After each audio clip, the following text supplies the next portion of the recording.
Dharma Punx started, after many years of my own meditation practice and starting to be encouraged to teach and kind of being inspired a bit by the kind of Kerouac beat spiritual adventure literature. I sort of came up with the term Dharma Punx long before I even started writing, and I sort of sewed it on my jacket and tattooed it on my hands, and then kind of as I began to teach, it just sort of made sense for the community that was growing up around kind of my teachings.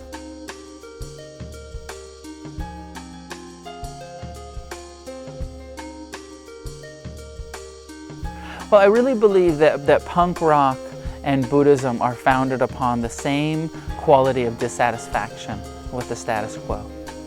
In punk rock, we get attracted to punk or to whatever subculture, whether it's hip hop or the hippies or whatever it is, that there's this attraction to these people are telling the truth. They're pointing out the truth about this world and this sort of fierce language.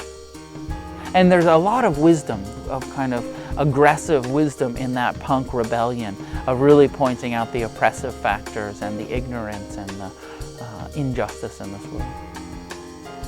Unfortunately, myself and so many of my generation and punk rockers have stopped there, of just pointing out the problems and not taking it to a level of solution and of real engagement.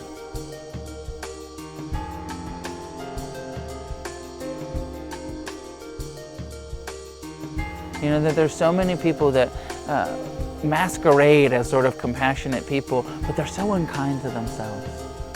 I don't think that's truly a compassionate or ethical or right conduct in that way.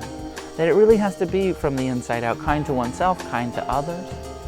And I do believe that, that there is a piece of engagement, of service, of not just, doing it just for the praise or just for the money or any of that stuff, but that there's a quality of volunteerism, of doing stuff just for the love of doing it, teaching just for the love of teaching, engaging just to help.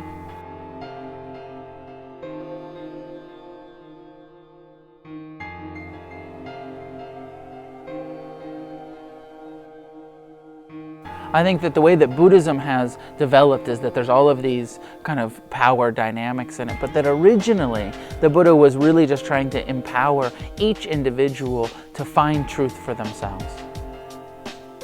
And that's really the kind of the core teaching, which is that it's not about what the Buddha said or what Buddhism says or what the traditions are. It's about what each individual finds to be true for themselves. And the closer we get to that truth, the more we then share that to create positive change in the world. I think that skepticism of power is very healthy.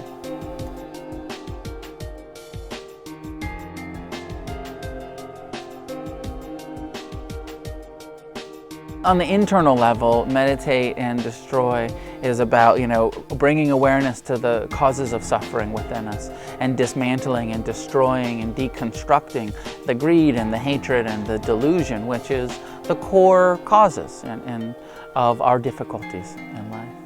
And in the external level, destruction of the systems of oppression and racism and sexism and classism and really trying to dismantle and disempower and disengage, the greed-based, hatred, fear-influenced norms in our society.